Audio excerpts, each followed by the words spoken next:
Hey, video today. This one's all about you because it's questions from you. Rex in Coon Valley, Wisconsin, listening to us in La Crosse and AM 580 WKTY. Do I think that Mike Krzyzewski knew about the allegations of Rashid Suleiman?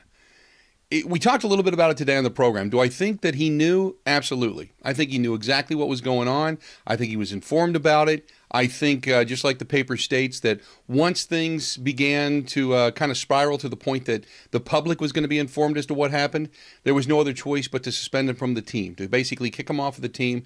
But because there's been no allegations as far as the legal process goes, or through their student court, if you will, they have to keep him at least in good standing as a student until something else surfaces. But there's going to be a lot more, I think, that comes out regarding this. The one thing that I didn't like about it is during the ACC coaches teleconference, Mike Krzyzewski, who has always been this beyond the reproach type of guy, seemed extremely agitated and condescending.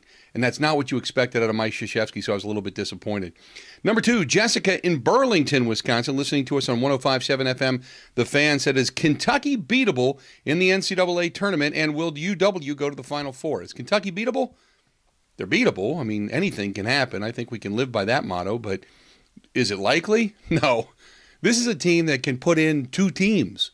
They've got a starting five and then another five that are just as good as the starting five. I mean, Kentucky's that good. They're the real deal. They're expected to win it all. Can UW go to the Final Four? If they're not in that Midwest bracket as a number two, otherwise they're going to face Kentucky somewhere along the way, and that would be for probably the right to go to the Final Four. So would they end up going to the Final Four? I would love to see them beat Kentucky and move on to the Final Four. That would be like a dream. After last year's battle in the Final Four, I would love to see them knock off Kentucky to move to the Final Four. You know how I feel about Kentucky fans anyway. So, but would it be a pipe dream? They'd be a long shot, let's put it that way.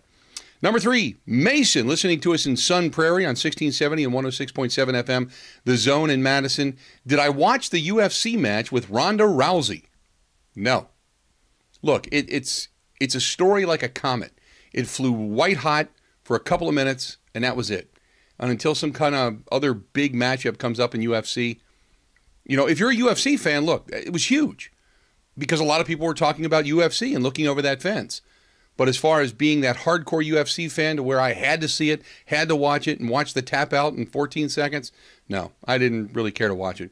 And Steve in Denmark, Wisconsin, listening to us on 1440 WNFL and 92.1 FM, says, what do you think about Curt Schilling's response to the Twitter trolls that went after his daughter? Kudos to him. Because if you read it, and by the way, it's on the Facebook fan page at The Bill Michaels Show, you can click on it. I'm not going to give it to you here because it's just far too vulgar. Let me ask you this. What prompts people in their own brain to write something like that and then click send?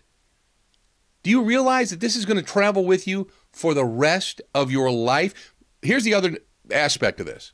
For those of you that said, well, you know, these guys got fired and suspended from college. What about free speech? Free speech means they didn't go to jail. They are still free. It doesn't mean that everybody has to just accept it as free speech.